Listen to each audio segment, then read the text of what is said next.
এক-দুই জনের পারফরমেন্সে কিন্তু team result করা ভেরি ডিফিকাল্ট। ৩ বছরের ভিতরে অনেক ইমপ্রুভ করেছে। তখন ন্যাশনাল টিমে ছিল না, এখন ন্যাশনাল টিমে পার্মানেন্ট হয়ে গেছে। ও যদি উইকেটে থাকতে পারে অ্যাজ এ ব্যাটার হিসাবে, তাহলে কিন্তু অপোনেন্ট টিমের জন্য একটা থ্রেট।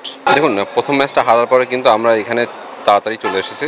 ১ তারিখে ২ তারিখে প্র্যাকটিস ছিল, ৩ তারিখে প্র্যাকটিস করেছি, ৪ তারিখে আজকে।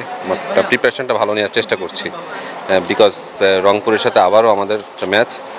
সো আমরা প্রিপারেশনটা ভালো নিয়েছি। এখন আই হোপ যে আমাদের প্লেয়াররা যদি মাঠের ভিতরে এক্সিকিউশন করতে পারে তাহলে ভালো রেজাল্ট করা সম্ভব। সিলেটের মাঠের কন্ডিশন কি দেখছেন? হোম গ্রাউন্ডে আসলে কোনো পজিটিভ বা বেটার অপশন থাকবে কিনা, যেহেতু সিলেট নিজের মাটিতে খেলছে? না, অবভিয়াসলি আমার কাছে মনে হয় যে ডিপেন্ড করে আসলে। টিম তো দেখেন, অপোনেন্ট টিম তো খুব একটা ভালো একটা ফ্লোতে আছে। 3 in a row তারা 3টা ম্যাচ জিতছে, বাট আমাদের মাত্র একটা ম্যাচ হয়েছে। সো এই উইকেটে যদি আমাদের প্লেয়াররা ডেলিভার করতে পারে, লাইক ব্যাটসম্যানরা, যেহেতু ব্যাটিং ইউনিটটা আমাদের ক্লপস করেছিল, সো ওই ক্ষেত্রে যদি আমরা প্লেয়াররা ভালো কিছু করে, তাহলে আমার কাছে মনে হয় যে না, এই ম্যাচটা জেতা সম্ভব আর কি। ভাই, আপনাদের দলে তানজিম সাকিব আছেন, জাকির আলী অনিক আছেন। টিমটার ক্ষেত্রে কি আসলে ওই দুইজন ক্রিকেটারের উপর অনেকখানি রিলাই করতে হবে কিনা, যে ওরা ভালো করলে আসলে টিমও ভালো করবে? না, সাথে যারা লোকাল ক্রিকেটার আছে, ডেফিনেটলি আপনার ফরেন প্লেয়ার আছে, সবাইকে মিলে টিম হয়ে খেলতে হবে। আদারওয়াইজ ১-২ জনের পারফরমেন্সে কিন্তু টিম রেজাল্ট করা ভেরি ডিফিকাল্ট। তো সবাই আমরা জানি, বাট আমরা চেষ্টা করছি, কোচিং স্টাফটা সবাই চেষ্টা করছে কীভাবে কামব্যাক করা যায়।